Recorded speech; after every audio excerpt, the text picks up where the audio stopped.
observe le changement climatique, on y est tous confrontés au quotidien. Pour les maïs, on est soumis de plus en plus à des périodes de sécheresse et à contrario des périodes de fort excès d'eau.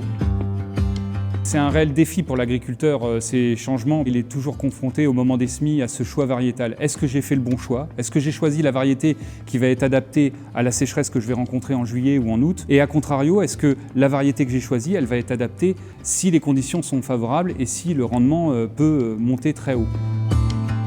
On se doit d'anticiper ces choses-là. On se doit de mesurer l'évolution du climat et aussi en parallèle l'évolution de l'agronomie pour prendre tout ça en considération et lui fournir, avec 7 ans d'anticipation, la variété qu'il aura besoin demain.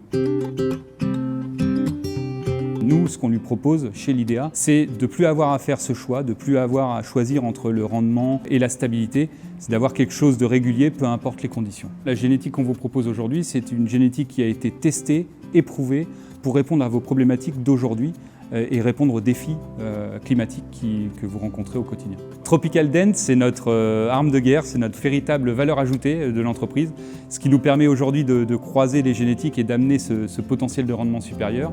C'est une génétique exclusive à l'IDEA que l'on travaille et qui nous permet d'aller chercher à la fois du rendement, de la stabilité, de la dessiccation en fin de cycle et cette vigueur de départ qu'on ne rencontre pas chez les autres génétiques. Les Tropical Dent, pour un agriculteur, ça va agir sur différents points.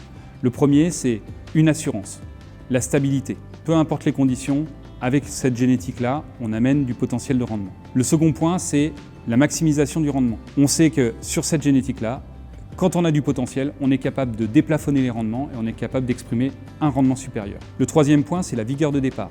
Dans des contextes incertains de printemps froid, humide, les génétiques vont démarrer rapidement et s'implanter très rapidement, ce qui va lui permettre de sécuriser son potentiel dès le semis. Et le dernier critère, c'est la dessiccation de fin de cycle. C'est ce qu'on pourrait dire la cerise sur le gâteau, c'est la rentabilité en plus à la fin pour l'agriculteur. Si on a une dessiccation rapide, on a moins de frais de séchage, donc c'est plus rentable pour l'agriculteur.